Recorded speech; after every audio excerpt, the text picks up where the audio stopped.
لي أوقات ومتابعيني الحلوين ومتابعيني إن شاء الله تعالى راح يتابعوني بعد ما يشوفوا لي وصفتنا اليوم.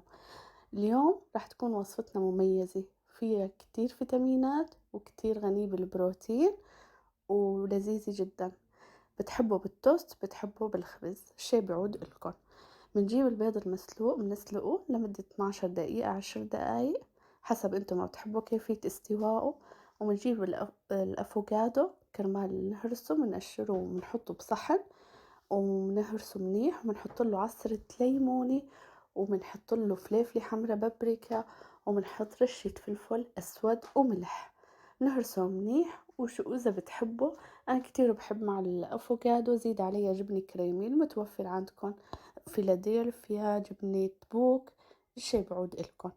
بعد ما هيك صارت عنا الخليط جاهز، بنجيب السمنة أو التوست وندهن عليه الصوص اللي عملناه صوص الأفوكادو، وبنجهز الخضروات اللي نحنا بنحبها. بتحبوا بندورة، خس، بتحبوا جرجير، بتحبوا نعناع أخضر، هذا كمان شيء اختياري لإلكم الطعمات والنكهات. بتحطوا البيض المسلوق وإن شاء الله يا رب الوصفة تنال إعجابكم.